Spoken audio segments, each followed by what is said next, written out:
Good afternoon, my Real News Midday TV family. Welcome back to the channel for another news update.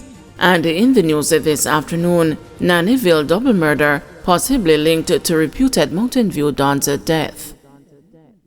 A double murder in Nannyville, St. Andrew on Monday may have been a reprisal for the killing of an alleged Don on Mountain View Avenue more than a week earlier. Information reaching the news is that at least one of the men killed in the double murder was said to be involved in the June 11, 2024 killing of 34-year-old Kemar Williams, otherwise called Dangles, from Chavez Avenue, Kingston 3. Williams was shot dead while driving in a vehicle on Mountain View Avenue. Reports were that around 2:05 p.m. he was heading along the roadway when he was pounced upon by two gunmen traveling on a motorcycle who opened the fire, hitting him several times. 13 days later, two men, 34-year-old Demar Pink of Grand Ridge Path and 25-year-old Stephen Wallace of Bengway, both in Nannyville, were shot dead and another man injured during a gun attack. It was reported that around 9:30 p.m., residents heard explosions and summoned the police. Upon their arrival, both men were seen with gunshot wounds to the upper body. They were assisted to the hospital, where Pink and Wallace were pronounced dead. The other man was admitted for treatment. Police told the news that they are looking at several leads into the double murder, including that the men may have been killed as a reprisal for Williams' death. Hurricane Beryl threatens into a Category 4 storm as it nears the southeast Caribbean. Hurricane Beryl threatened into what experts called an extremely dangerous Category 4 storm as it approaches the southeast Caribbean, which began shutting down Sunday amid urgent pleas from government officials for people to take shelter. Hurricane warnings were in effect for Barbados, St. Lucia, Grenada, and St. Vincent and the Grenadines. Beryl's center is expected to pass about 70 miles or 112 kilometers south of Barbados on Monday morning, said Sabu Best, director of Barbados Meteorological Service. This is a very serious situation developing for the Windward Islands, warned the National Hurricane Center in Miami, which said that Beryl was forecast to bring life-threatening winds and a storm surge. Beryl was located about 335 miles or 570 kilometers east-southeast of Barbados. It had maximum sustained winds of 130 miles per hour or 215 kilometers per hour and was moving west at 21 miles per hour or 33 kilometers per hour. It is a compact storm with hurricane-force winds extending 15 miles or 30 kilometers from its center. Beryl is expected to pass just south of Barbados early Monday and then head into the Caribbean Sea as a major hurricane on a path towards Jamaica. It is expected to weaken by midweek but still remain a hurricane as it heads towards Mexico. 199 killed in 172 fatal crashes as of June 28, says RSU.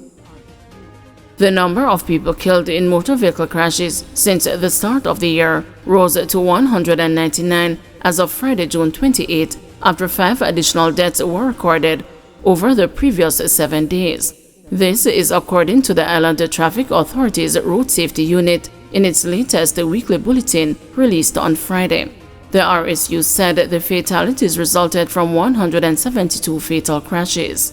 Of note is that fatalities have decreased by 7%, while fatal crashes are down 12% when compared to the similar period in 2023. The latest fatalities recorded between June 22 and June 28 includes 3 drivers of private motor cars, a private motor car passenger, and a pedestrian.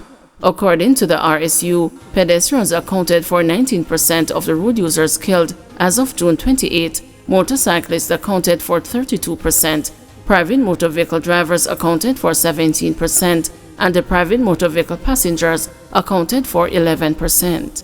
Combined vulnerable road users such as pedestrians, pedal cyclists, motorcyclists, and pillion riders accounted for 61% of the road users killed this year. Overall, males and females accounted for 86% and 14% respectively of the road fatalities so far this year. Meanwhile, the parishes of Trelawney, St. James, Hanover and Westmoreland, which comprise Police Area 1, were responsible for a combined 34% of the road deaths. Area 2, which is Portland, St. Mary and St. Anne, accounted for 15%, while Area 3, comprising St. Elizabeth, Manchester and Clarendon, together accounted for 20%. 23% of the road deaths were recorded in St. Andrew North, St. Catherine North, St. Catherine South and St. Thomas, which make up Police Area 5, the RSU said. Area 4, comprising Kingston Central, Kingston Eastern, Kingston Western, St. Andrew Central and St. Andrew South, accounted for the remaining 8%. Paula Llewellyn appeal, decision to be handed down next court term. The Court of Appeal on Friday reserved the judgment in the case concerning King's Counsel Paula Llewellyn's post as the Director of Public Prosecutions. Justice of Appeal Jennifer Straw said the judgment would be handed down as early as possible in the new term, which begins in September. The current court term ends July 30. Counsel, the panel would like to thank all of you for your extensive submissions. Of course, you know we will have to kick back and consider all the authorities and the submissions to arrive at our judgment in this matter, Straw said. We understand it is a sensitive matter and some urgency is required to deal with it, but we still have to do our due diligence, Straw added. The hearing came to a conclusion on Friday after lawyers for the Attorney General, Llewellyn, and the People's National Party members, Philip Polwell and Peter Bunting, spent the week arguing their case with the hopes of swaying the court in their favor. The appeal was brought after the full court of the Supreme Court in April struck down Section 2.2 of the Constitution, which was passed in 2023 after the Public Service Commission refused to extend Llewellyn's term as DPP. The case was brought by Polwell and Bunting, and the full court ruled in their favor, describing at the time Section 2.2 as unconstitutional. Llewellyn had prior to that stepped aside from the post, and one of her deputies, Claudette Thompson, was appointed to act as the nation's chief prosecutor. The Attorney General of Jamaica, appearing for the government, and Douglas Lays, King's Counsel, who represents Llewellyn, are asking the court to overturn the decision of the full court.